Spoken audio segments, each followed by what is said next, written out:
on a lighter note and more relevant, it's going to be the 10-year anniversary of Force Awakens next year. Yes, it is, and we will bring that up. And I'm turning into fucking dust like fucking Walter Donovan. Jesus you Christ. are not. Stop it. You're fine. Sold. My day.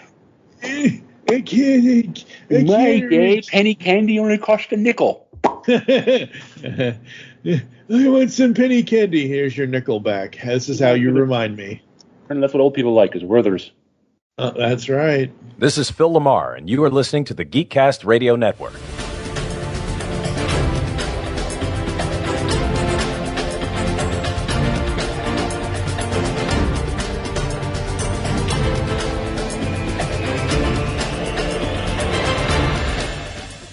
I hate the days we live in.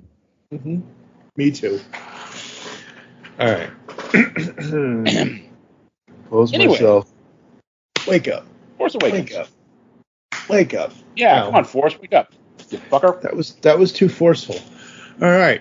Damn it. My nose is starting. Don't. Come on now. Nose, get with the Force. All right. There is nothing wrong with your podcast player. Do not attempt to adjust the volume. Hello and welcome back into our studio. You are now inside Studio 2009, only on the Geekcast Radio Network. I'm, of course, TFG1Mike, and joining me once again, as always, Mr. Dave Draper. Hi, Dave. How are you? Mike? Great. Yay. Can't complain. Well, we could, but it doesn't help, unfortunately. Yeah, you can, but then you sound ungrateful. Yeah. Well, you'd sound ungrateful, but also it doesn't really help. Like, I don't know. It helps a little. I mean, I don't know. It helps relieve stress. It's like a stress valve sometimes if you complain. Like, that's my thing is I've told people, like, just let me grumble a little bit and I'll get over it and it'll be fine. Because people get like so wound up if you like, if you get annoyed in a situation. Mm-hmm. It's like, just let me grumble. It's a bad situation. It's fine. I'll blow off some steam, and then I'll be fine. It's okay. Absolutely. Today we head once again to a galaxy far, far away. That's right. We continue the 12 months of Star Wars Spotlight as we make our way back to the Skywalker saga for today. Yeah, is Skywalker in this movie? Oh, I guess technically. Spoiler alert for like 5 seconds at the end. This movie is 9 years old. Do we really need a spoiler warning? It's the interwebs. Somebody will complain. That's true. That's sad but true. Kylo Ren dies at the end. Well, sorry. Dies in the third movie. Spoiler. The Jedi were real. I used to wonder about that myself. Thought it was a bunch of mumbo-jumbo. A magical power holding together good and evil, the dark side and the light. Crazy thing is, it's true. The Force, the Jedi, all of it. It's all true. He can't see it, folks, and you can't see it, and I don't think you can hear it, but I'm shaking my head because, damn. Oh, boy. I wish he would have died in this movie, actually. He's the only good thing about this. Well, okay, that's unfair. He's the best thing about this series. This three. I think so. Right, let's get going. We're talking about The Force Awakens. Yep. The Force Awakens. J.J. Abrams with his mystery box. Fresh off the Star Treks. Yep. It's all Mike Stuckloss's fault. Because in the Red Letter Media Plinkett review of Star Trek 2009, he said, that Abrams guy, he should be directing a Star Wars movie instead of Star Trek. And they did it. I like Star Trek 2009. It worked way better than it had any right to. Yeah. Absolutely. All right. Starring Harrison Ford, Mark Hamill, Carrie Fisher, the Trinity of Star Wars, Adam Driver, Daisy Ridley, John Boyega, Oscar Isaac, Andy Serkis, Anthony Daniels, Peter Mayhew. May he rest in peace. Yeah. Also, folks, we don't want to really bury the lead on this one. we are recording this after the news of James Earl Jones passing. We will do a larger segment on him at the end of the show when we do the closing, but very, very sad. Yes, he was 93. Yes, he lived a good, long life, but it's still sad. There's you my got spiel. that in very quick before I got to say it. That's right. Got to be quicker. I guess I'll here. put my party hats away then and back in the fridge. Cheers. Well, the party hats. You can't celebrate someone's death. I mean, what's the point? They celebrate their life. That's the difference. I know. I know. So, wait a minute. If this is 30 years after Endor, then where does... Dude, we will get there. Like, I have... one of my biggest complaints is the fact that it takes place 30 years after the original trilogy. And, like, you almost wouldn't know that. Aside from the fact that all the classic characters are but old. Yeah. So did you first see I'm assuming... I saw it in the theaters. I saw it in 3D, which is weird because there's a shot that I remember being in 3D that was really cool of the Star Destroyer. Yeah. I didn't notice it this time around. So... Is it when the Falcon first flies by? No, I thought it was at the very beginning. There's that shot of the Star Destroyer flying into Jakku. But it's all in shadow in the version I saw. Yeah, it's all in shadow. I think they had to do that because maybe back then, and I don't know, folks. I'm not looking at any information about this. I'm speculating. I'm spreading rumors, whatever you want to say. But I think the reason why it was all in shadow on the Disney Plus version is because maybe it was exclusively released as a 3D film, and there is no... I mean, there are 3D TVs and there are 3D glasses that you can use and whatever, but generally... I don't think that's it. I think I might just be like remembering a later shot and just getting them confused, because one of the things that we're probably going to get to, we might as well get to it now, is I realized I had never watched this film. This is the second time I've watched this film in 10 years. Like, and that's just... Same. Like, I mean, by the time 1987 rolled around, I am not exaggerating. I probably saw A New Hope 200 times.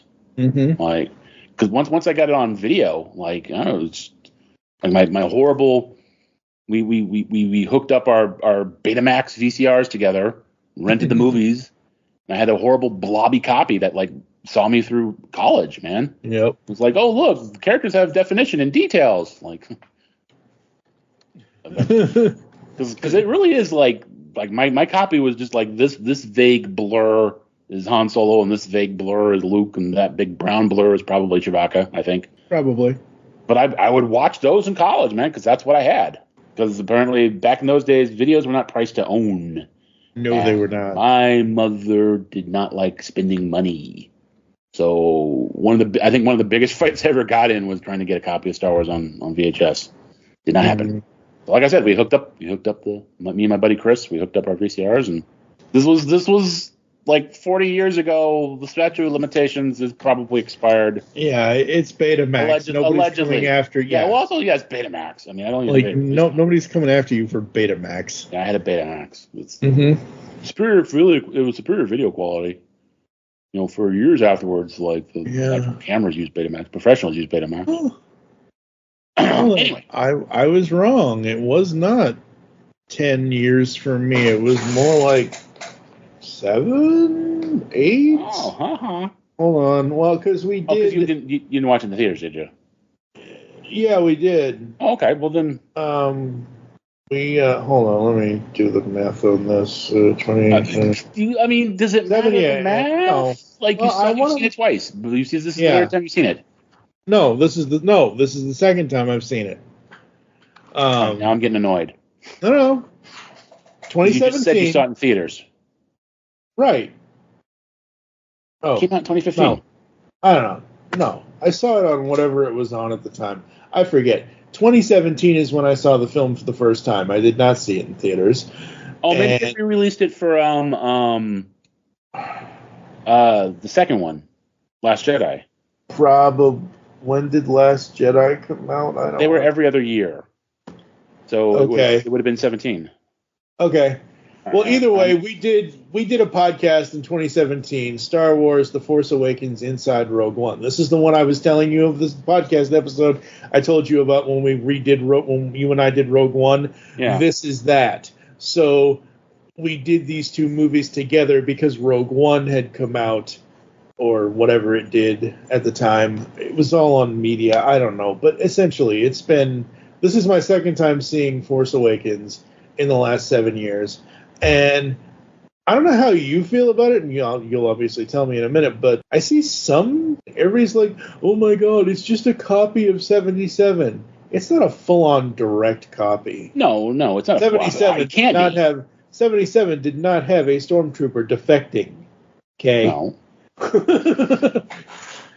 But some people have tried to say that it's essentially... Well, I mean, the basic plot is that there's a thing in the droid that will... Right. That the bad guys want, and then there's a giant planet-killing base that they've got to blow up at the end. I mean, the broad strokes are Star Wars. It's that the new group of characters are, well, Finn is probably the most different character of the bunch. And also, like, I will say so here's the thing, because there's the narrative when, like, that, when Star Wars fans found out there was a black man in the movie, they were angry. And I'm like, Lando Calrissian? Billy D. Williams? Yeah, exactly. I think I've said on other shows, I'm a huge fan of the movie Attack of the Block, which stars John Boyega. He was amazing in that movie. And he wasn't funny at all. Like, the weird thing about Force Awakens was how funny Boyega is. Because, like, he is, like, super intense in Attack of the Block. But, like, when I heard that he was cast, I literally fist bumped. I was like, yes! I was so excited for him. And the idea that he played a former stormtrooper is interesting. Mm-hmm. And it's not as the thing about the first movie, watching it the second time, is almost the good stuff bothered me more than the bad stuff. Okay. Because I know where it's going, which is nowhere. And so it became frustrating. Like, all the little details, all the little things that were like, oh, that's kind of cool. Like, you know that it's in service of nothing. Yeah. And so, yeah, the fact that his character goes nowhere, gets no development, basically spends the entire trilogy mooning after Rey, doesn't become a Jedi. Like they kind of hinted that he might have Force powers. Like supposedly he was going to tell her in the third film, but he never gets around to it because, you know, the third film is a whole clusterfuck that we'll get to when we get to it. Mm-hmm. But it just, to me, I'm angry that they did nothing with that character. Like, because he is, I will say, like, to get on the record right now, I think Abrams is a good director. I think Abrams is a brilliant casting director. I think all the people in that film, like, I can't remember, Oscar Isaac, Daisy Ridley, John Boyega, and even the guy who plays Kylo Ren. They're all good actors. Adam Driver. They give good performances in this movie. Like, Abrams is a good director. He's not a good writer. Yeah. He's not an original writer. And he's got that whole obsession with the mystery box thing, which kneecaps this movie. Yeah.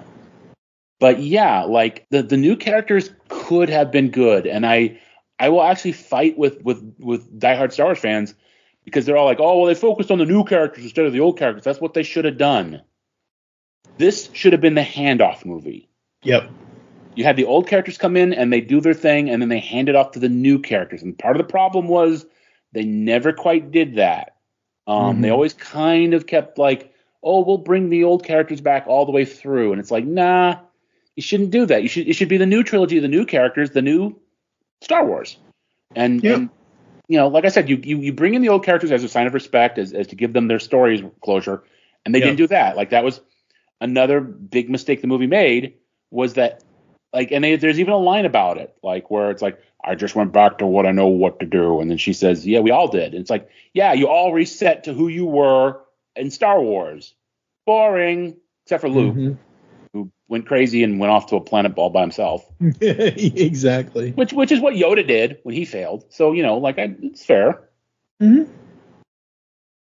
So okay, I'm winding down. You want to just keep going? Keep going. So we got so I don't hate the movie. I don't need, like, the only well, a lot of people are like, I will always make this joke just because of the title, The Farce Awakens. Oh. It has nothing to do with the actual it's just farce, whatever. Yeah, it's I get it. Whatever. Wordplay. Yeah. It has nothing to do with the content of the movie. The only thing for me in this movie, as I was taking notes, and we will continue to go through the plot here and whatever else, but like, I take bullet point notes as I'm watching the movie. So, opening crawl, yay! Okay, sure, fine. But you go back a little. No 20th Century Fox. No, That made me sad. That always bothered me. Made me very sad that there wasn't the dun dun dun dun dun dun. Yep. And they did that, and because I know you're not a big fan, they did that on Alien Romulus.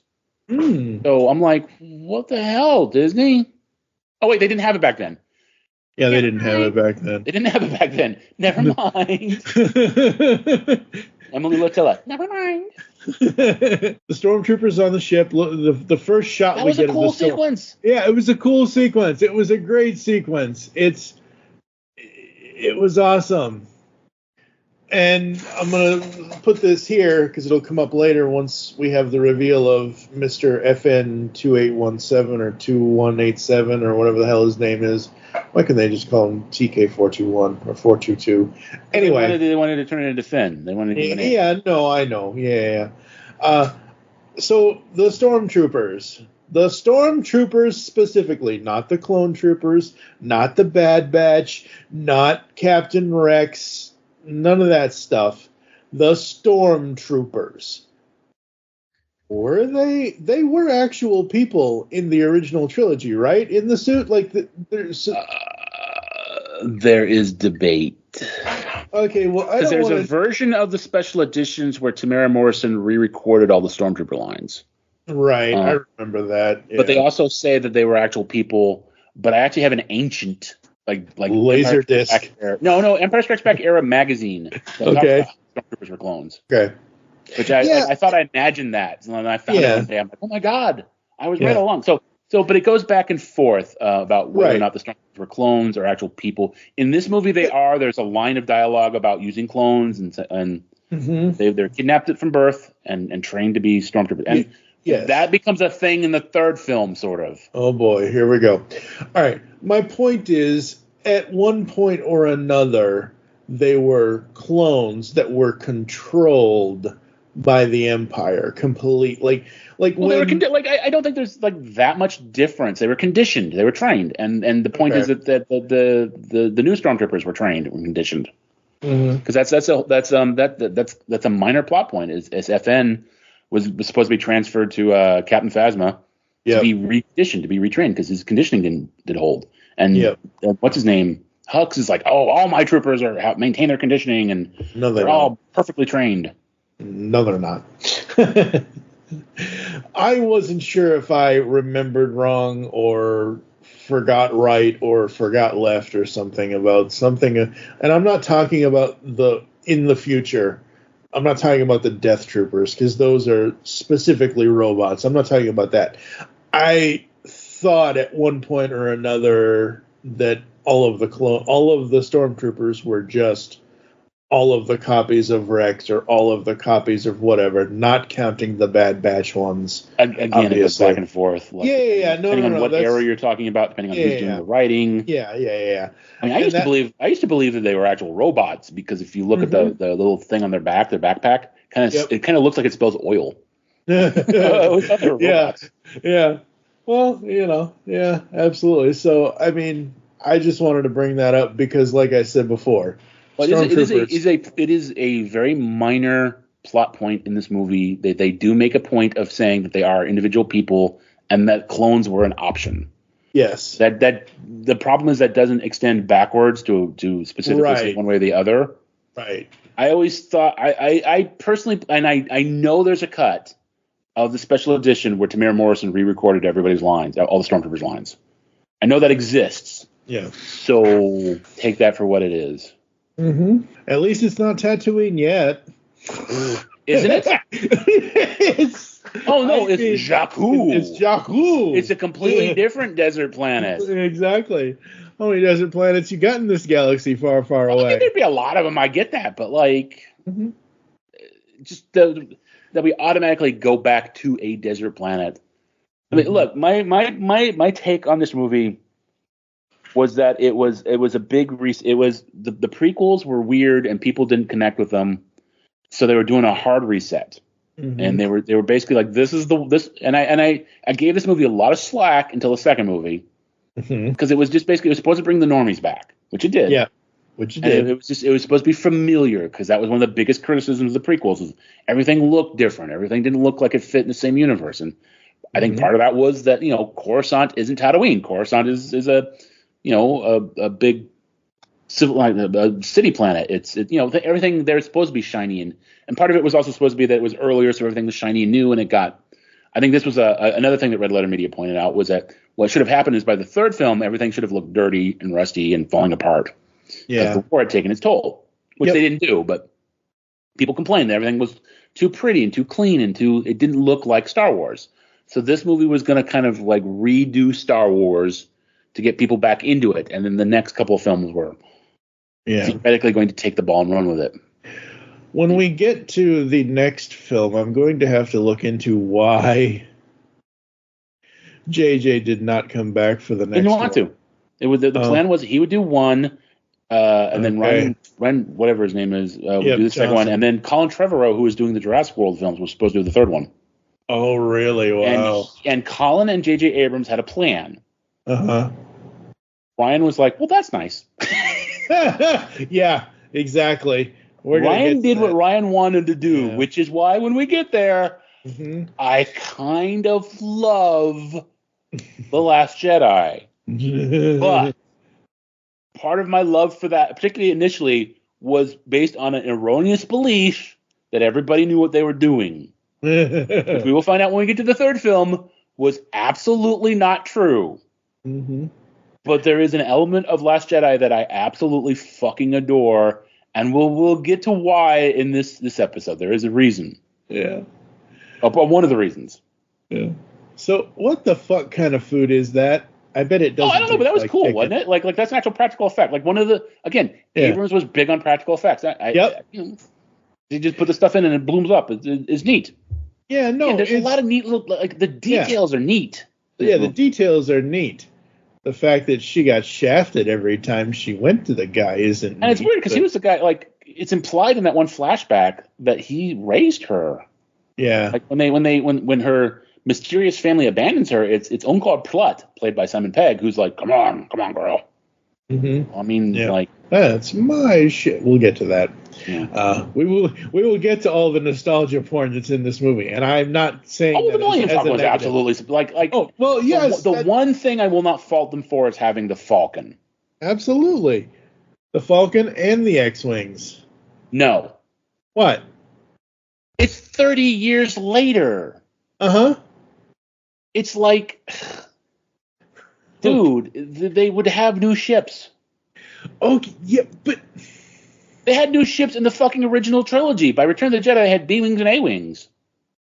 Yeah, but the X-wing just looks the best. I don't care. Like, make something else. Like, that is absolutely, like, even though the design is neat, I like, the design would be neat if that ship was in Mandalorian, because that would be like 10 years later. Yeah. It's 30 years later. They needed a new ship. I hate that they had X-wings. I'm not a big fan of the fact that they had TIE fighters, but like I think that fits with the fact that the First Order had this sort of like Empire fetish. So I was kind of okay with that. But it was just like you wonder why but like why people keep going, oh, it's just the first film over again. It's got the same fucking ships. I agree with that. Yeah, I agree. Like one of the great things about the prequels is that they had new shit. Like I love the new, like I love the ARC 170. I love I can't remember what it's called, but the Jedi TIE fighter the Jedi fighter that kind of looks like a TIE fighter. Yep. You know? I love the N1. We talked about that with Mandalorian. He gets an N1. I'm like, that was one of my favorite prequel designs. You know, and I love the ARC 170 has like, it's like a little prototype X-wing because it's got like the little foils. Like it was new stuff. And even in like Rogue One, they had like the U-wing, you know, which I love. I love the new stuff. Like why just And I know why, because everybody knows what an X-Wing is. Yay, X-Wings! And then the Empire will have, the First Order, whoops, will have Stormtroopers, and it'll have AT-ATs, and it'll have TIE Fighter. They're just... I have Star Wars. I have Star Wars on like 5 different copies. I've got it on 2 different... I've got it on beta. I've still got that blobby beta. I've got it on 2 different versions of VHS. I've got like 2 different versions, I think 3 different versions of it on DVD. I've seen Star Wars. I want to see something in that universe that connects with it, but that is a little bit different. Like showing me X-Wings again, I was just like, that was one of the things that I hated the most about the movie was the X-Wings. Yeah. Unfortunately, I believe, at least on this movie alone, I will probably say this again in the next episode and in the episode after that when we do the other 2 movies. I believe the sequel trilogy was not for you. I believe the sequel trilogy was for Star Wars to make money to get the normies back in. That's what movie isn't made to make money? Okay, but I'm saying like they wanted the new money. I understand that. Like that, but that's also a weakness of the film. Mm-hmm. There had never been a John Wick before. And suddenly there was a John Wick, and it was like, oh, hey, this is great. Like there had never been a Star Wars before 1977. Suddenly, like, this is amazing. I mean, yes, it was based on a bunch of it synthesized a bunch of pre-existing things. My point is, yeah, I understand that they played it super safe to bring in the normies. Right. I get that, but that also rebounds to the detriment of the film. Well, I think my point is like they could like. Okay, so they didn't have a super major space battle. Like the battle is really on the planet between the X-Wings and the TIE Fighters for the most part. They could have had new ships having... So this to me reminds me literally of, at this point, 40 plus years ago, of Jedi, where... You're up here doing your job. We're down here on the ground doing our job. Like the split up of the team kind of thing. Like where... and Phantom Menace, where that was a 4-way. Yeah. We're up here doing our job, and Jedi are fighting, and then Amidala's doing her thing, and then there's Operation Gungan Shield. Yeah, exactly. Okay, I know what you said. That's not what I heard. Okay. Because I'm like, no, Jar Jar, don't put your tongue in that shield. Well, no, I said Gungan Shield. I know you said, but human shield. I know, but that's I'm kind of ripping off South Park Bigger, Longer, and Uncut. There you go. You guys will all be Wave 1, Operation Human Shield. That's right. So, I mean, if there were newer ships, like, up in space doing the fighting, sure, fine. But, I still like seeing this stuff. And really, like, what other new ship? What other new design? We'll never know. No, I know we'll never know at this point because it's done. But I'm just saying, like, well, they put the E-wings in Ahsoka, and even though, like, it's weird because I hated the original design when it was in Dark Empire, and they kind of look good in real life. Yeah, which means they had E-wings. Yeah. They had them. They didn't that's retro. But Ahsoka came out way after that, so you can't really hold Force Awakens to that canonically. Yep. Look. I'm just saying, as a Star Wars fan, this is a thing that bothered me. Is that it was, and I think one of the criticisms, even from normies, is that it relied too much on nostalgia. Mm-hmm. You know, that it didn't pave anything new. Yeah. If he's with the Resistance, monkeys might fly out of my butt. He's such a bad liar. Well, that's the joke. I know. He's supposed to be a funny character. Yeah, I know. I love how the ship that they want to go to, which, we knew this was going to happen. The ship they want to take gets blown up. The garbage will do. Yeah. It's a cute reveal for the Falcon. Yeah. And I was paying attention to try to see if you could see it in the background. I don't think I ever spotted it, kind of just haphazardly. And it was covered with some kind of tarp too. Yeah, that tarp took entirely too long after they took off to fall off the ship. But yeah, and I'm just stating that. I'm not taking that off as points or anything, but I like how both of them, Rey and Finn, she's trying to fly the ship, navigate the ship, and he's trying to be the gunner. I like how they're like, I can do this. Like, yes. Okay. That reminds me, because you skipped the character, which is BB-8. Yes. And like my whole point about the X-Wings, BB-8 is a perfect 30-year later version of an astromech. Yep. Like I love BB-8 design-wise, conceptually. That looks like 30 years have passed and there's a new kind of astromech, a new version of R2. Yep. Like, and that's my point. And like, they didn't go, well, we got to make them an R2 unit because everybody knows what R2 units are. So like, why couldn't they do that with the ships? True.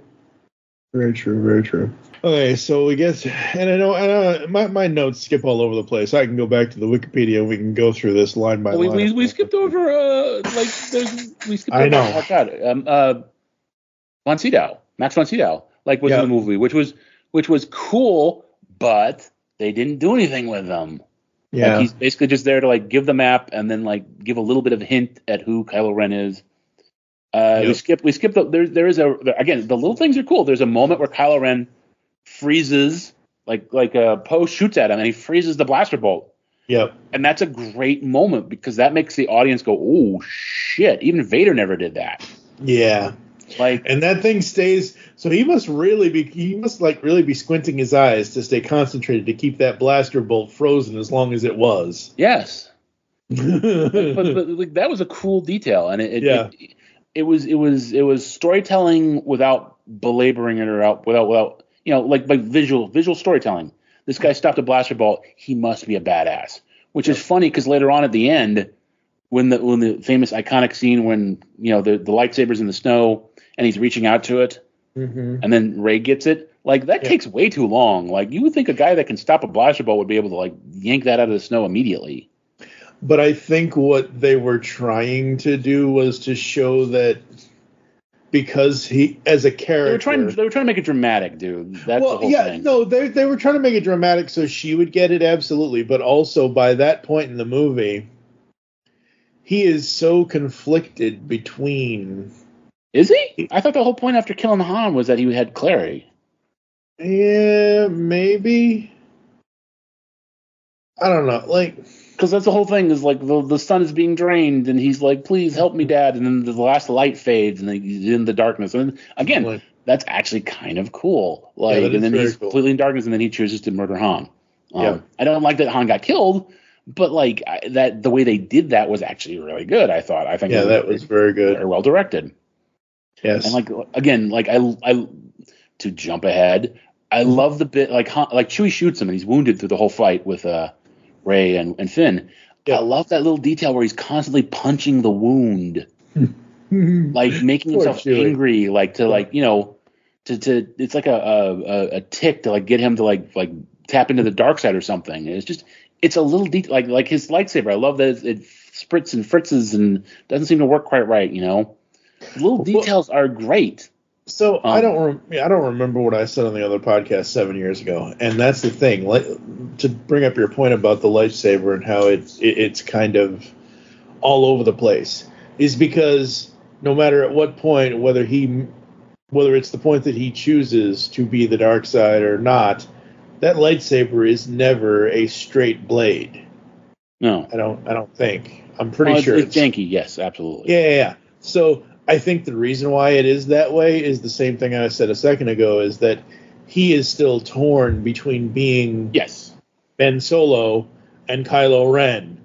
He is still torn between. I think if he had fully gone to the dark side, his lightsaber would have literally gotten more solid and less looking like a bad kindergartner's drawing. I know what you're saying. I kind of like. I mean, this lightsaber is a visual representation of his emotions. His emotions, but like, I think it would have been weird if like he suddenly got clarity and then the lightsaber like cleaned up. Like to me, it's like when he built it, his emotions were right. Up. And obviously he never completely. I mean, obviously at the very end he decides. Like in the last film he decides, but like I get it, but like no, I mean it's a nice detail. Like that's again, all these things would maybe go, well, that's a neat detail, but it's in service of a mid-plot that goes nowhere overall.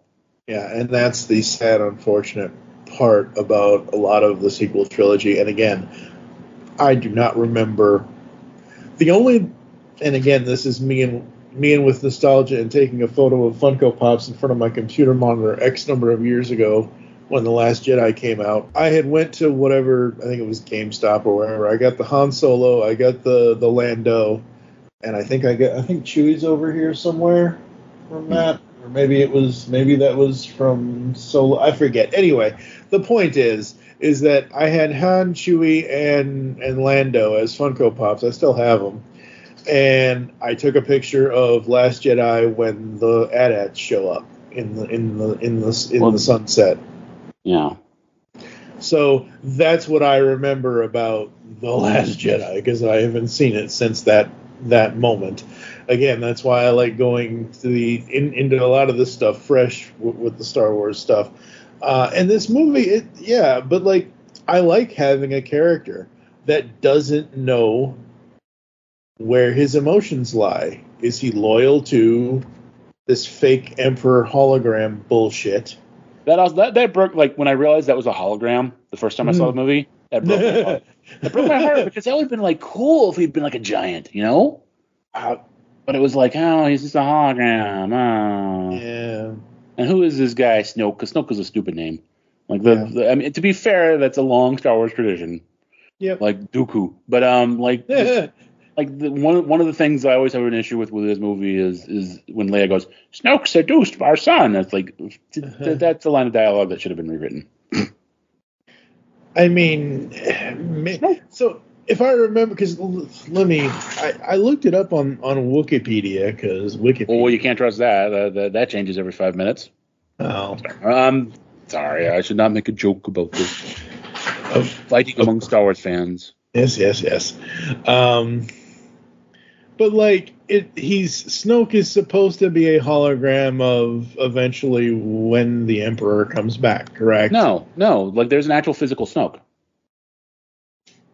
It's a puppet. It's a puppet.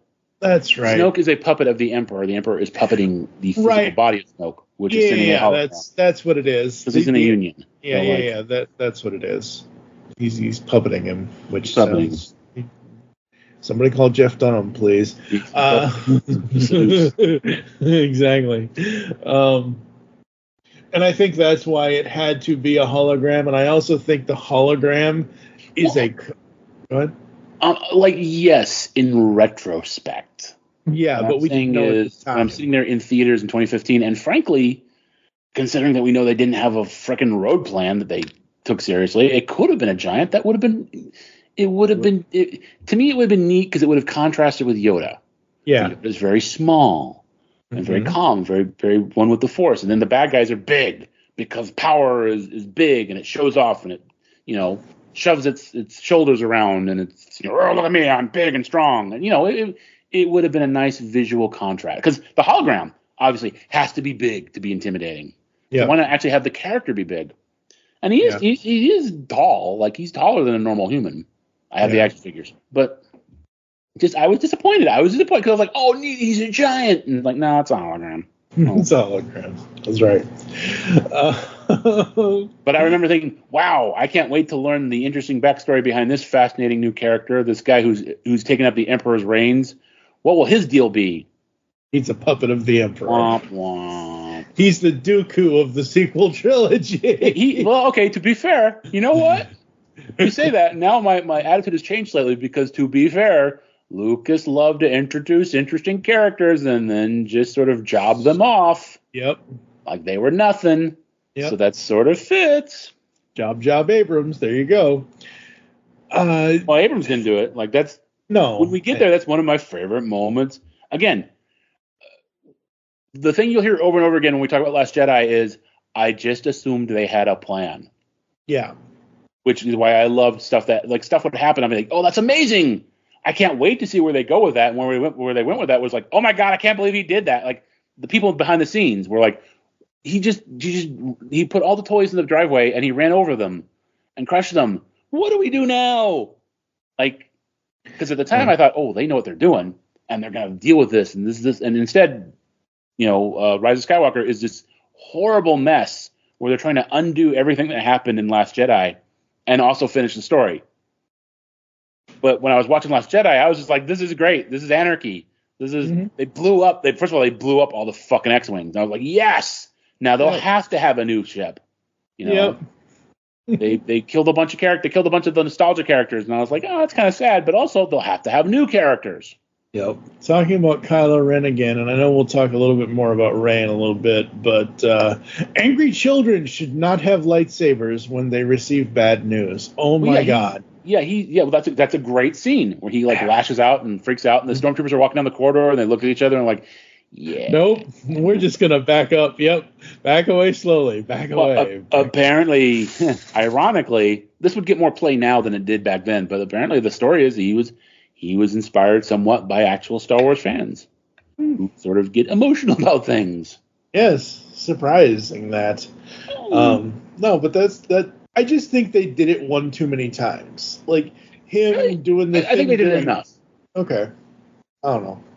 Because he only has that one. He has 2 freakouts in the movie. Okay. Yep. All right. That second one though, I would say if the stormtroopers didn't do that, was it the first one or the second one? If the stormtroopers didn't do that, I would have said it was too much. But because they did, but that's perfect because that lets you know that he does it all the time. Yeah. To it. Yep. Yeah, exactly. But that's what I'm saying. If that wasn't there, it would be like, why are you just doing this again? Yeah. Let's talk about Rey before I get into, because basically the next 7 notes I have are just nothing but Han porn. Okay. All right, I'll run through these. Then we can get to Rey. Chewie, we're home. Yeah, I know. I knew Luke. That line was a trailer line. Yes, but that line if that line wasn't a trailer line, this movie wouldn't have made the billions of dollars that it made. Yeah, I knew him. I knew Luke. The same thing I always do. I talk my way out of it. Yes, I do. Every time. Oh, every single time. Yeah. Jesus. I've got a bad feeling about this. It's not how I thought this day was going to go. It's true. All of it. This was another trailer line, I think. It's true. All of it. The Sith, the Jedi, the Force. Well, and that's weird. It's weird that they treat it like this myth. But okay, so, and I know you know this, Mr. I have every Star Wars toy ever, and I know it all. He was always the skeptic, right? Yes, he was. And he says that. He says, I didn't believe in it either. Like, right. I didn't believe in it either, but it's true. All of it. So he's finally it's a good moment for Han. It's one of the few times that Han gets to be 30 years later Han, as opposed to New Hope Han. Yeah, exactly. And that's why I like it. All right, Rey. Oh boy, I like her. The problem with Rey in this movie is that she's a blank. Like, it's hard to criticize her because there are 2 more movies to come, and you don't know. You know what I mean? Yeah. It's like this is their introduction, and like Luke wasn't really that developed in the first movie either. So yeah, exactly. Like that's, and it's not really. I'm gonna say it's my problem, but I don't really have a problem with it. But the problem I see with Rey in this movie is that even by the end of Star Wars, Luke had slightly more of a character build throughout the film. He didn't have much, but he had slightly more than what she gets. I agree. I like her as a character, but I cared more about the defected stormtrooper become Jedi than I did about her in this movie. She's trying. All she wants to do is get back to Jakku. Get back, well, because her family's coming to pick her up.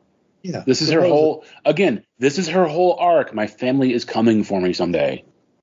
Yeah, I like her as an actress. I don't. The character is kind of a nothing character. It's a cheap wash on Luke. Yeah. And the only thing she really does is there's that little bit at the beginning when she's with Finn and he keeps grabbing her hand and trying to pull her along. She's like, stop it. Like that's modern sort of, the heroine doesn't need the guy to pull her along. She's her own woman. And it's like, oh, okay. And they drop that eventually pretty quickly. So I was like, and then there's the thing where she like has the stupid thing on the Falcon. I can't remember what it's called, but there's a doohickey that Unkar put installed in the Falcon that limits its Remember the the and she's the one who figures out how to like get rid of it because there's stuff that's not in the movie. Like this is going to be a thing. There's stuff that's not in the movie about how she was repairing the Falcon for Ungarplat, which is why she knows it so well.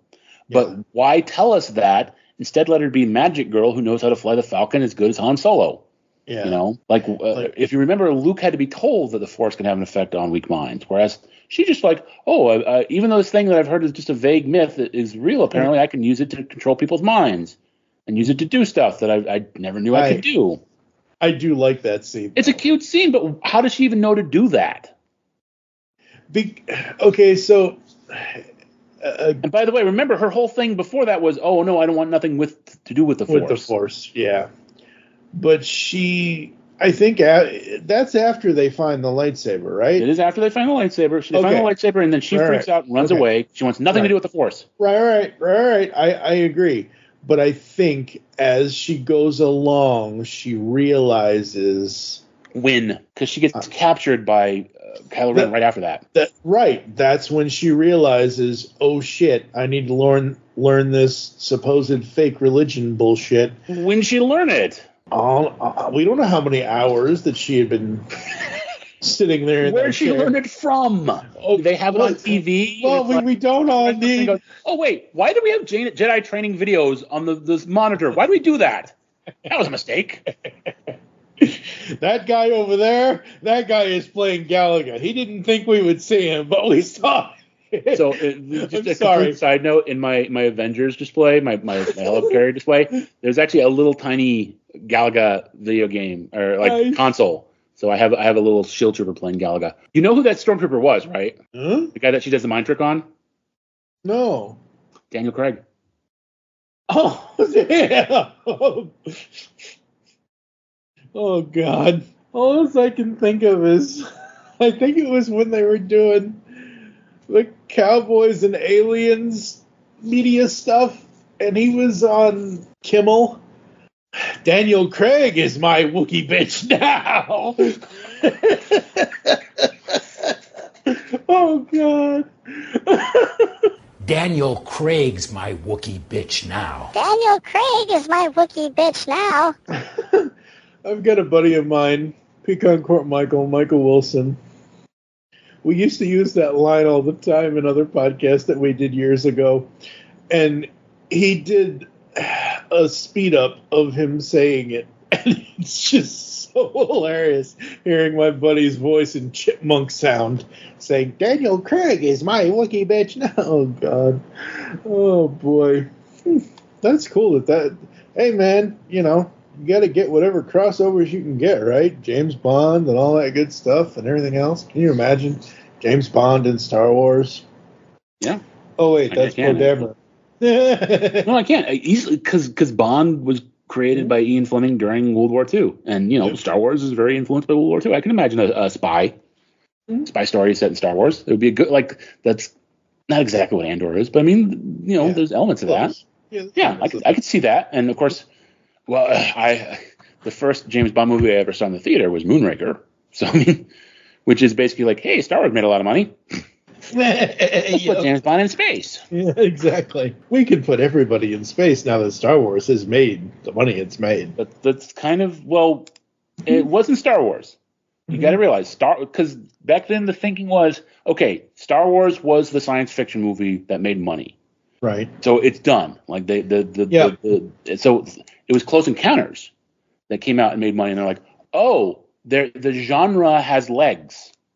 Yeah. Because that's what scuppered the Star Trek movie. Was Star Wars came out and they were like, oh, like they beat us to the punch, and now we can't do a movie. Let's do a new TV show. And then Close Encounters came out, and they're like, oh, okay. Like people will pay to go see science fiction movies. Let's do this movie again. Yeah. Hollywood never. As someone who has actually met and had a meal with a Hollywood producer, never underestimate their stupidity. And I know that's arrogant of me to say, but oh my God. It's true. These guys come straight out of imagine central casting for like a Larry David show about Hollywood, or I can't remember the other guy, but like a very sarcastic version of a. But just imagine the guys that come straight out of central casting. I'm a Hollywood producer. I have arrogance and money and don't know shit about anything. Mm-hmm. Yeah.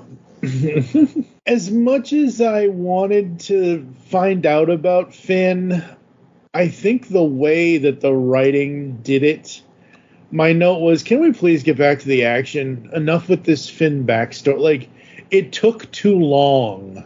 What backstory? When what was he talking to? This is after they said, get you someone who can get the BB unit to the Resistance. It's when he is talking to Rey, I believe, about who he is and where he comes from and how he knows what he knows. Okay, that's like a real quick scene, buddy. It played a little long for me today when I watched the movie this morning.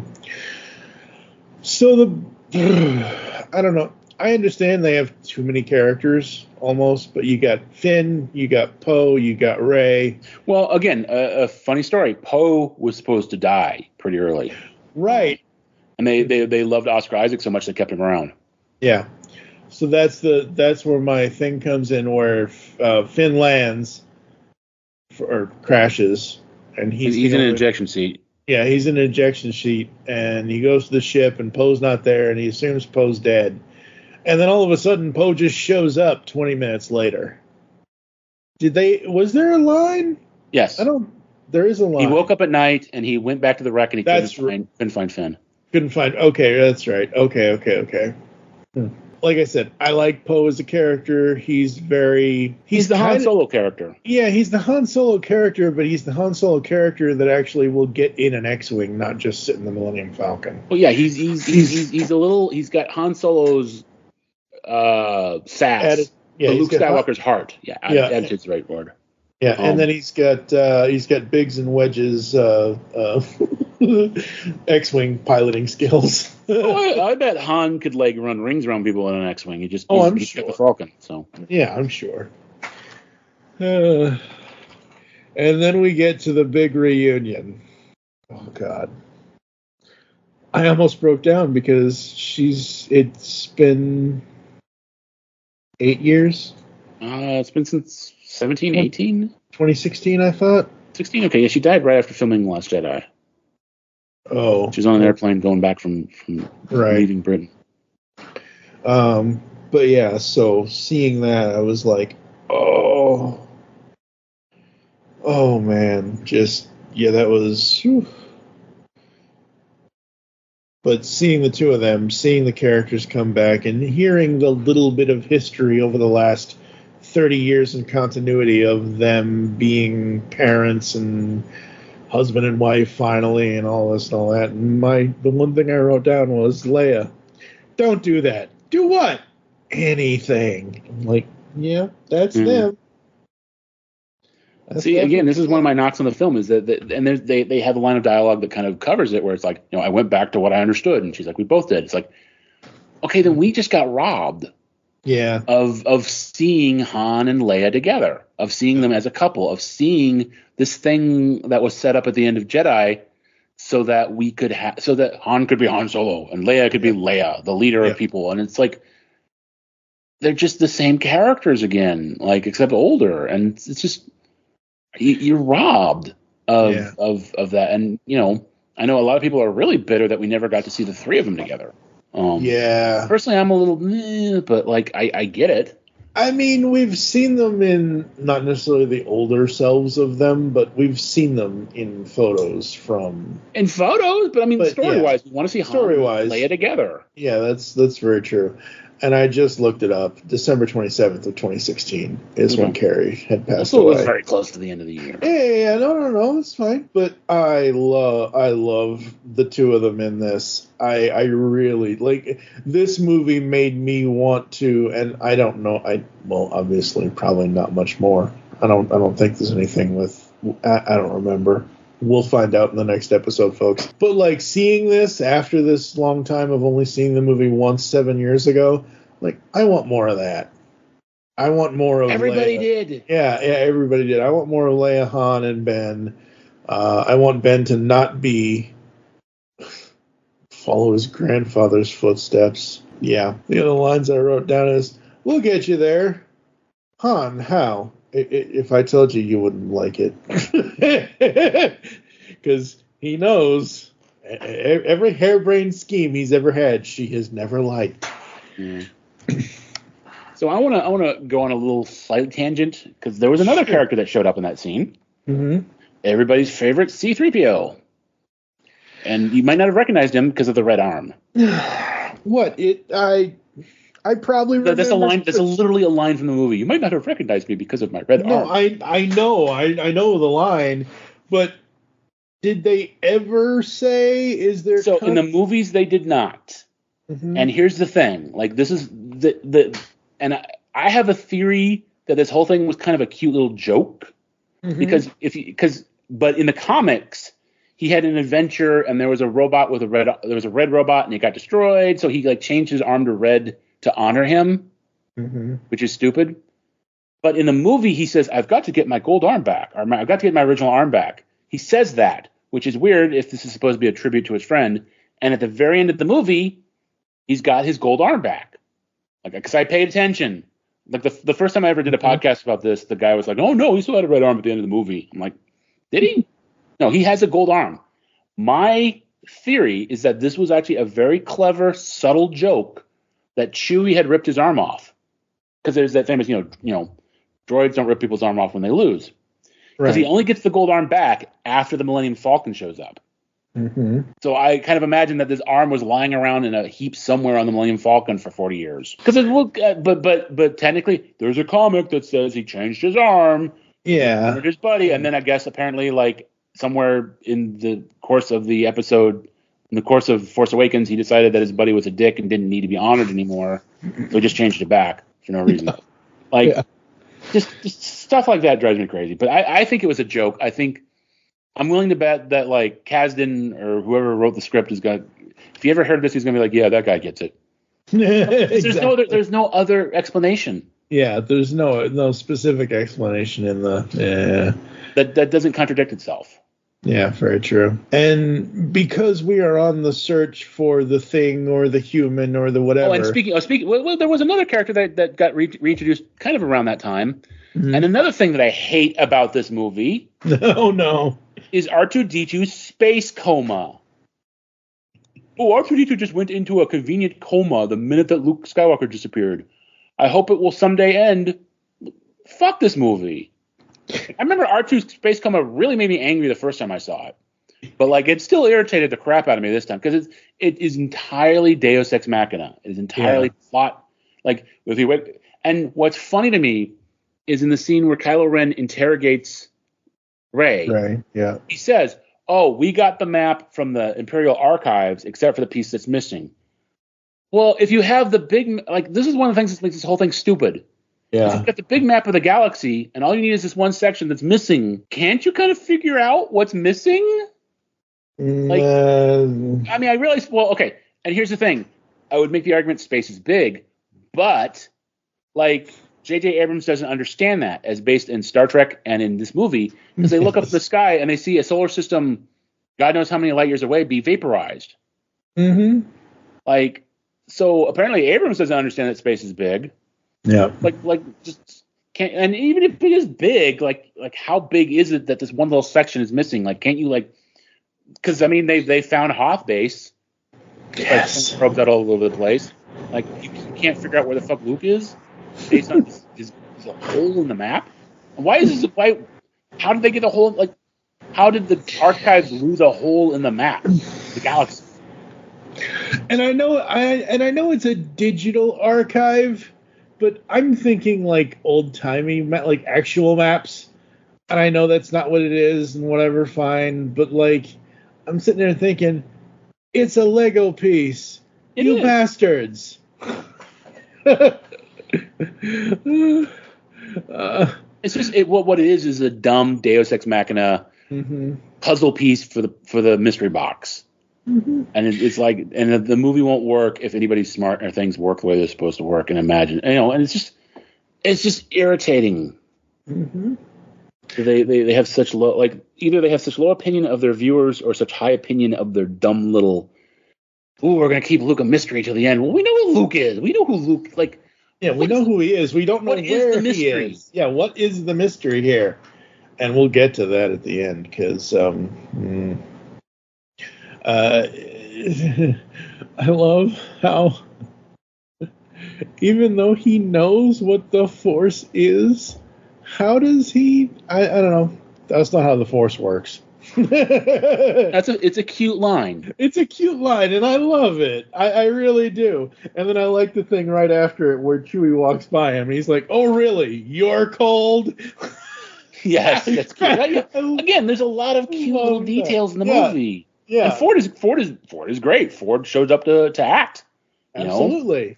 Which is great. Like, but it also makes the fact that he just kind of gets killed off summarily. Just it makes the lane. I mean, it's a good moment. It works, but it's just I don't know. I feel like I said. This time it's like a double.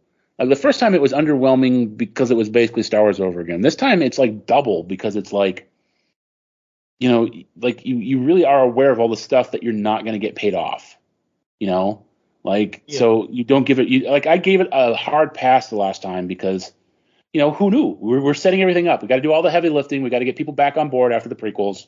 Yep. So okay, we're sacrificing this movie for the benefit of the later movies. But I know now that there is no payoff for the later movies. Yeah. So it's like, then this is just bad and lazy and stupid. Mm-hmm. Although they at least and then the one scene that didn't bother me as much this time around is when they blew up the New Republic, and it wasn't Coruscant. Did you know that? It's the Hosni system. Yeah, it's the Hosni system. It was not Coruscant. Because we have to find a way to go back to the magical glowing city at some point. Well, I mean, it's at least it's a different location than fucking Tatooine or Jakku. I agree. I'm not disagreeing. Hello, look, I'm fine with going back and maybe, having a drink at Mos Eisley or wherever the fuck, I don't know, whatever the hell. Yeah, fine, whatever. Spaceport this, spaceport that, and really, Han, I think Harrison did more pirate work in this movie than most of the other ones. Because all of his pirate adventures that we suppose that, it's like, I got to go back to Jabba. I got to pay Jabba off. And then, as you know, and the audience knows at the end of that movie, there you go, kid. Blow it up, go on, so we can all go home. I like the lightsaber battle between Finn and Ren, and then Rey and Ren, but I think I like the battle between Finn and Kylo more than Rey and Kylo. Okay, it's a cool lightsaber battle. I don't know. Yeah, it was cool, but again, they go nowhere with There's always this little hint of because when they're on Jakku. Kylo Ren looks over at him and is like, something's off with that guy. And then he's like, oh, it's that one stormtrooper from the village. And, they always hinted that something was with Finn. Yeah. And they never go anywhere with it. That's the biggest problem is that he is the biggest Okay. I know you like Transformers, but you're between the two of us, I probably between the two of us, definitely. Between the two of us, I'm the Transformers guy, you're the Star Wars guy, I bow before your Star Wars knowledge, etc., etc. So the matrix of leadership for the Autobots is essentially I'm aware of it. The biggest MacGuffin, one of the biggest MacGuffins in Transformers. It's like a knife, right? I saw the second Transformers. It's a knife. No, it's not. Oh, that was cruel of me. I'm sorry. I'm so very, very sorry.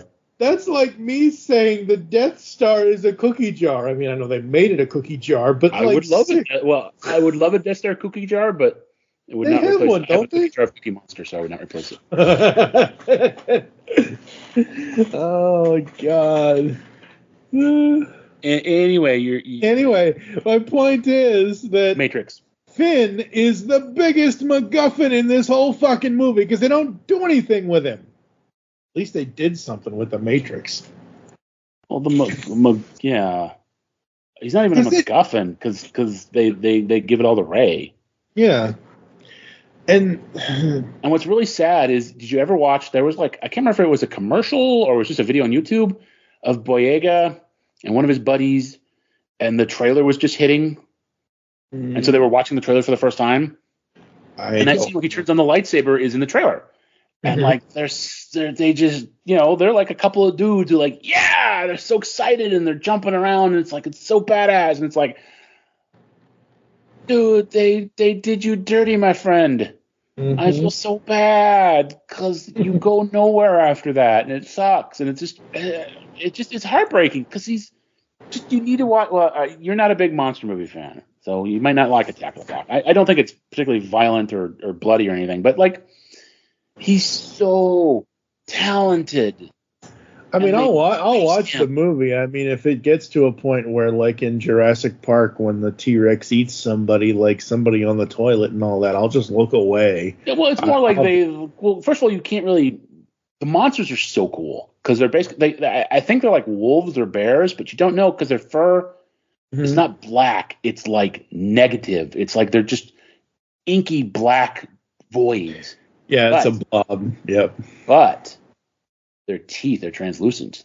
So when you see them about to bite somebody, you can see these glowing blue teeth.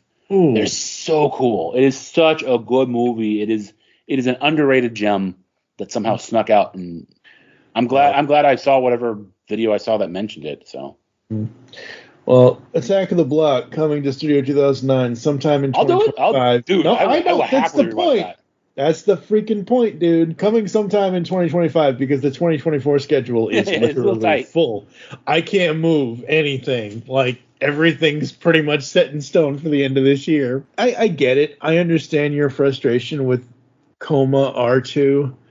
And I understand your frustration of, he just kind of wakes up now. And yes, I like that he woke up. I wish he woke up earlier. I wish he woke up earlier in the movie. I wish we saw him early.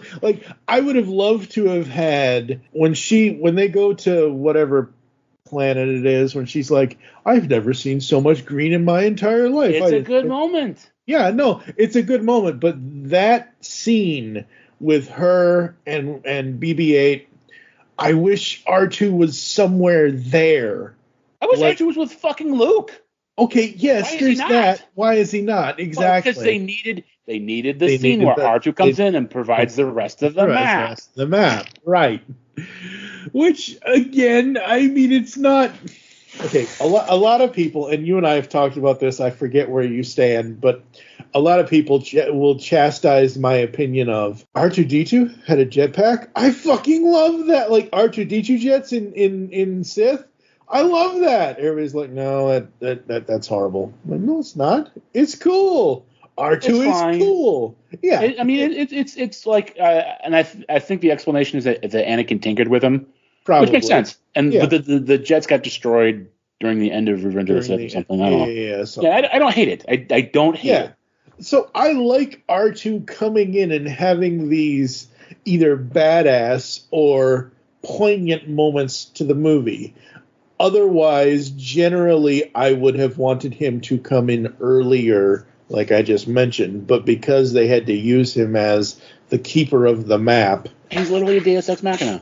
Yep, pretty much. Okay, final notes for me. Luke found. No awards ceremony and no end credit scene. Movie over. So I have a question.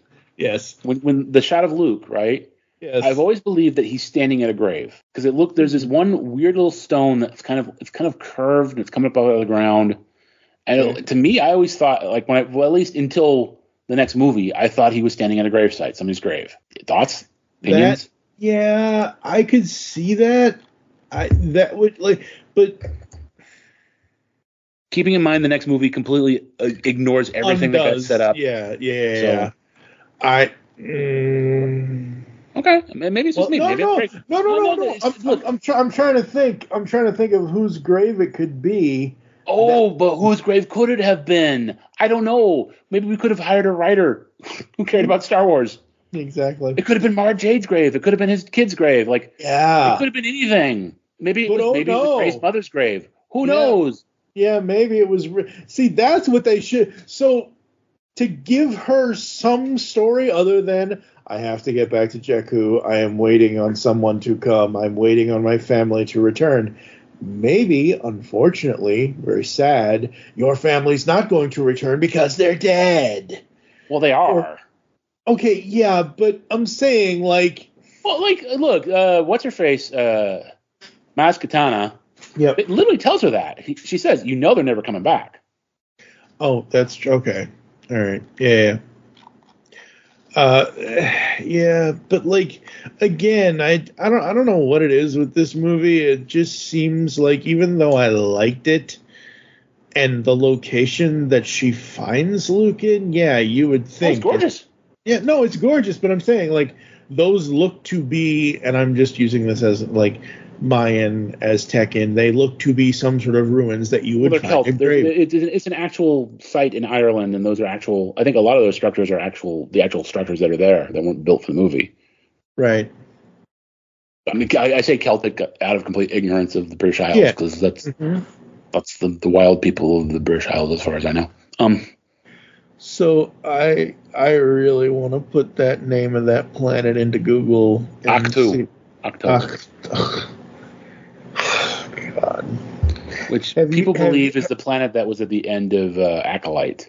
That okay. What's his name was creeping around on. Mm-hmm. Although it's interesting because there wasn't a single Porg on screen. Yeah. In Force Awakens, I mean, they had birds flying around all over the place, but they didn't have Porgs. Yep. So right there, like 0 out of 5 stars. Now that you say the name of it, I'm like, oh god. Kind of reminds me of a meme that's been going around this year. Yes, I am aware of the meme. Yes, and we are not going to go there because. Why not? Why not? I'm gonna put on my angry YouTuber Star Wars fan hat. Why not? Because that's what Kathleen Kennedy did to the entire Star Wars franchise. Blah, blah, blah, blah, blah, blah, blah, blah, blah. Oh god. Overall, I liked the movie. I thought it was okay. Good. I thought you were. Go. Okay. Overall, I liked the movie as a whole, with a story that has holes in it. But overall, everything that's here, all of the nostalgia porn that's in this is why I like this movie. I like the new characters, except the new characters aren't given enough because there's too much nostalgia porn in it. Agreed. I wish the new characters got more like there's a difference in being a subtle hint, like the Star Destroyer at the beginning when we see the thing, not in space on Jakku, the crashed one. When we see the first that's great images. Yeah, great images, amazing images. And then this movie becomes a fight between the new characters and the old characters in the writing of how the plot goes forward or backward or upside down or inside out or outside in. It's kind of like the writer had a Raspberry Beret, but they didn't know what the fuck to do with it. Kind you find in a secondhand store. That's right. Kind you find in an R2-D2 store or something. Exactly. What are your overall... I'm thinking about it, and this is going to sound very hyperbolic, but it's almost the worst of all possible worlds because it is one of the best made bad films ever made. It is crafted so well. Like, I keep talking about all these little details, all these little images, all these little moments with the characters. It's all so good, but it's in service of nothing. And the movie itself is just kind of disappointing and doesn't go anywhere. And it's worse now that we know where it doesn't lead to, Like we just said that bit about like my theory about Luke the grave, and we're like, oh my god, that could be who could that be? And it's like, yeah, who could that be? Like it's just frustrating. And then the nostalgia felt very baity. Like I know Rogue One got criticized very heavily for being nostalgia bait, but I think it was appropriate because it was set during that time.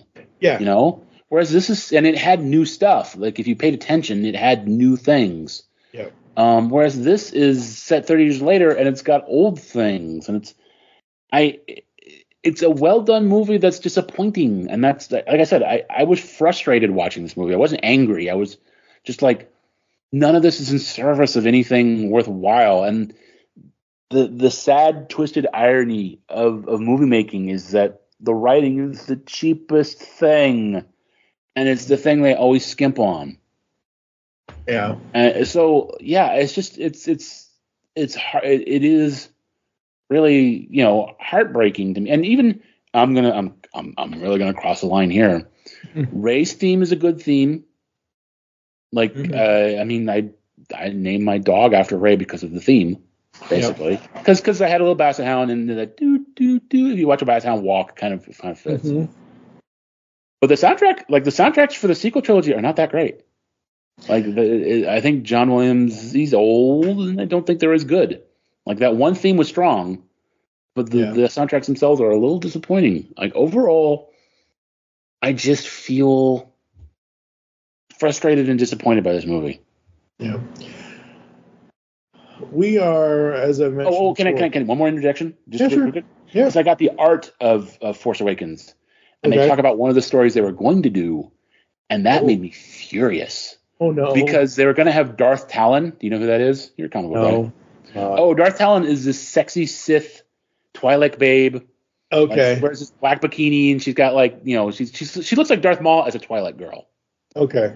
And she was going to go around and seduce Luke's Padawans and murder them like a Bond movie. And I'm like, oh my God, why did we not do this? We got this other thing instead. Yeah. Never. My cardinal rule of failure as a storyteller is telling me you could have told a more interesting story. Yep. And I just, like, the movie was dead to me from the moment I was like, we could have had Darth Talon. Why? Why? So. Yeah. I don't know. As I've said before, we are going to do separate episodes, individual episodes on each of the trilogies on the scores, on the music itself. On the scores. So that way we can continue 12 months of Star Wars next year, at least for 3 episodes. Hopefully by next year, I forget when Skeleton Crew is supposed to release. I think they said... Anyway, it doesn't matter. I think it's in in the spring. It's early. Before Andor, so that's all I'm bitter and angry about. Okay, so on our geek meter scale, Lord, with the way our descriptions are, I have to go with 3.5 out of 5, which is good. And good says a mixed bag, but the good stuff outweighs the bad. There might be one amazing element and lots of fun moments that make the flaws easier to swallow. They are not deal breakers, but they do hold it back. I'm going to go 2.5. And the only reason I'm giving it 2.5 is I think there is a lot of good in it. Like Darth Vader. There's good in it, but it's like Darth Vader is also mostly bad. Yeah. Like it's disappointing. Like they had every, like you know, it's not like you go, well, if they'd had more of a budget, if they had more time, if they had this, if they had that. I mean, they had everything. Yep. And this is what we got. Yep. So no, 2.5 is generous. I'm sorry. Yeah. No, I'm defending it against myself. Like, okay. I was like, you know, there's a lot that I like. It looks good. Like the effects are like literally to me amazing. Like it looked like the Millennium Falcon was flying around over a planet. Like not blue screen. Like it looked like a real Millennium Falcon was really flying. Abrams is really good at like the cockpit shots of the fighters. It looks like they're really in a cockpit. The effects look great. Mm-hmm. It looked great. All those little details. Kylo Ren punching his side, the janky lightsaber. Harrison Ford came to play. Like there's a lot that's good, but that makes me dislike the movie more because it's in service of nothing, and that's heartbreaking. So yeah, 2.5. 2.5 is generous. Yeah. Would we recommend this film to people? You asking me? Yes, I'm asking. No, seriously, skip the sequel trilogy. Yeah. You don't need it. Until they do the 10th movie with Rey, you do not need the sequel trilogy. And if they never do it, then you never need the sequel trilogy. Well, they better do something quick because they need money. And well, okay, they need money, so like throw another $200 million after. Well, but I'm saying like they need to do something. Yes, they have to spend money. Well, you got to spend money to make money, even if you're in debt. Unfortunately, I know that's not how it works, but it's just one of those things where Star Wars right now in 2024 needs something to let it die. That or bring it back to I don't know. Okay, nobody wants the problem is the people running it don't want to do that. They don't want to make they don't want to make a good Star Wars because Star Wars is icky and it's a boys' property and we want to do this DEI nonsense and be inclusive and blah blah blah. And the only thing that's good out of it is Andor, and I'm really worried that because of all the praise of Andor, that the people at the top notice it now. But before it was just this weird dumb little thing that they let them do without paying attention, and it was brilliant. And now that people are talking about it, it's like, well, now we want to get involved. Yeah. No, please don't touch my Andor. Please. All I have. All I have to look forward to. Note, we're going to go to a quick podcast ad break, and we'll come back to close the show, pay tribute to the life of James Earl Jones, and all that other good stuff. We'll be back right after this. Grab your helmets because it's time to assemble Mask. Mask Mayhem is here with your hosts TFG1Mike, Optimus Solo, and brand new host Toon Master Tim. This podcast covering all 75 episodes of Mask will feature in-depth analysis of every episode, talking the toys, and more. Mask Mayhem will run 30 podcast episodes. You can find us on iTunes and www.geekcastradio.com. So get your spectrums ready, as podcasting is the ultimate weapon. Do you like the Transformers? Yes. Do you like the Teenage Mutant Ninja Turtles? Do you like IDW Comics? And comic book podcasts? Then come check out Ninjas and Bots. Each week we look at an issue of Transformers or Teenage Mutant Ninja Turtles from their IDW Comics incarnation. We drop episodes every Saturday morning. Just like the cartoons we loved as a kid. The show can be found on your favorite podcatcher and at johnreadscomics.com. See you then. We brought the entire convention center to the brink of an inter-genre geek war. Okay, Michael, if we're going to tackle this podcast thing, we've got to do something really special. It has to be cool, daily, in audio form, and undetectable by radar. Something that screams summer. I know, let's do a Phineas and Ferb review podcast. We'll call it the Podcast Organization Without a Cool Acronym, or POWCA for short. What do you think? I think if we're not careful, Candace is going to bust us. You can find POWCA on the Geekcast Radio Network, iTunes, Blog Talk Radio, and all of the other methods you find podcasts. We'll give you the whole seat, but you'll only need the edge. All right, folks, we are back here on episode 104 of Studio 2009, and sadly, even though at 93 years old he lived an amazing life, sadly James Earl Jones passed away recently in the last couple of months. By the time you people are hearing this, in December of 2024, so I'm specifically calling this out that we recorded this literally, I don't know, a week after he died. No, not even a week. It's been like only 2 days, hasn't it? Really? Oh boy, now I gotta look. Sorry. Anyway, I'll love Darth Vader, but what other things do you remember Mr. Jones from? Serac the Preparer. What's that? The Simpsons. He was in the first Halloween episode. That's right. He was Serac the Preparer, and they made him cry. He was in Dr. Strangelove. He was in an episode of one of my favorite TV shows is Homicide: Life on the Street. He was in a guest star in that, and I was like, ooh. And of course, the irony. Poor Disney can never catch a break. Mufasa, right? And now they're like, now the big Mufasa movie is coming out, and we'll see how that's going to play out. Yep. Whoops. I bet they embarrass themselves making like a big tribute to James Earl Jones. They're probably going to do that. He passed even though he's not in the movie. Yeah. At the time of recording, September 12th, 2024, even though you won't hear this until December of 2024, he passed away September 9th. So literally 4 days ago. Yeah. Patriot Games in 92.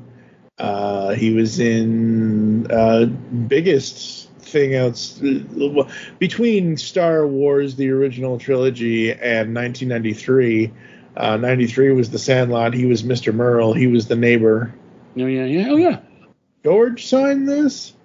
You knew George? Yeah, I knew George. I used to crowd the plate. He used to hate. Pitchers always hated. Oh, I love The Sandlot. Absolutely love The Sandlot. I forgot he was the narrator in Judge Dredd, which turns 30 years old next year. Well, it has to be the Stallone one then. Wow. Yeah. Yep. The Stallone one. He was in Gang Related. He was in Fantasia 2000. He was in Robot. I mean, he's got a lot of voice roles besides. Oh, really? Oh, yeah. That's wacky. I mean, he's got one of the best voices in the world. And the irony is he had a bad stutter as a kid, and he overcame that. Yeah, he overcame it.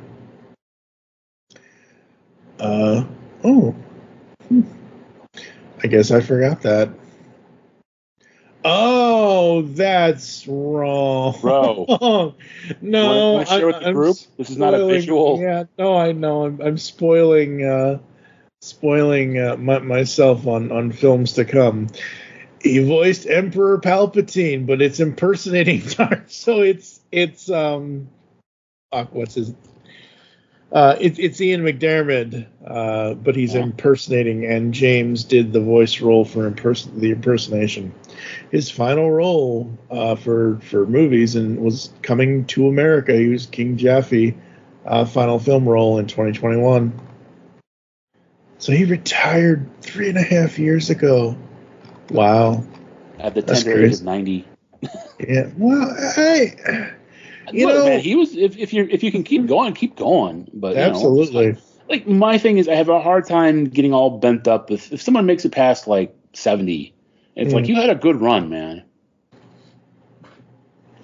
And the final thing outside of the movies, the final thing in television that he did was, so literally he fully retired 2 years ago. He did 4 episodes of Vader in Obi-Wan. Yes. So that's the true final role for Mr. James. Which I love the guy. He was always so cool, so great. I know people say this, that they don't like the Big. Every time he showed up in the Big Bang Theory, I loved it. I hate the Big Bang Theory on principle, but I will say that by all accounts, he was a very nice man. He was, because some famous people don't like fans. And I understand that, but like he was very kind to his fans. Yeah, he seemed like a very good person. And from that standpoint, like less than the celebrity or the icon thing. Yeah, like I am sad that a good person is gone from the world because we need as many as we can get these days. Absolutely, I completely agree. Normally, you find clips on YouTube of scenes from whatever it is, and the clip I found of his second appearance on The Big Bang Theory, when he came back to do a second guest role, it's him and Sheldon, Jim Parsons, and they are sneaking off together to someone's house, and they're going to ding dong ditch. Oh yeah, I've seen the still. Yeah. Okay, so the clip that I found was the behind the scenes version of the clip. So you see the clip, but in between seeing the clip, you have some of the producers of The Big Bang Theory talking about what it was like having him on set, having Carrie on set. And one of the things they say, and I'll send you this clip, not because I want you to see the scene, it's because I want you to hear what the producer, even though I'm saying it now. One of the first things when they first came on set, she said to him, "Dad," because hello, which is so freaking cool. So that's by the way, we have to say, because we'll get in trouble, Field of Dreams. Yep. And Tulsa Doom from Conan the Barbarian. Conan the Barbarian. Yep. Yeah, yep. I mean, we got to get those in there. Jeez. Yeah. Take away our nerd cards. I know, right? Yeah, Field of Dreams. Exorcist to the Heretic. Mm-hmm. Yeah. He was the guy in Africa. I'm sorry, he was. He was.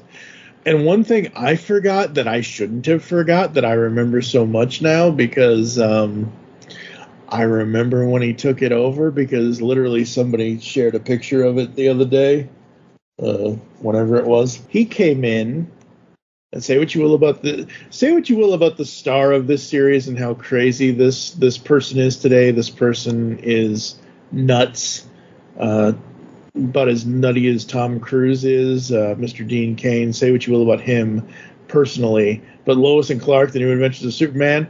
James Earl Jones as Franklin Stern came in and bought the Daily Planet.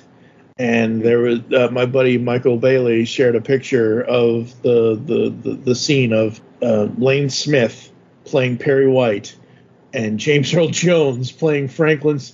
I'm like, holy crap, that's amazing, because I had forgotten that he was on that one episode of Lois and Clark. But yeah, I'm probably gonna go back and watch. I haven't seen Field of Dreams in years. It's been so long. Oh my God, 89. I gotta find a way to fit it in the schedule. God damn it. Well, it's 35 freaking years, man. I get it. I'm just laughing at the. I gotta get it on the. This is a cartoon schedule. It taunts me. Yep, absolutely. But yes, Field of Dreams. I absolutely love that. So fun. All right, folks, I think that's going to do it for us. You can find me on social media pretty much everywhere at TFG1Mike. Dave is pretty much nowhere. He doesn't do social media. Waldo. I don't want to be found. Mm-hmm.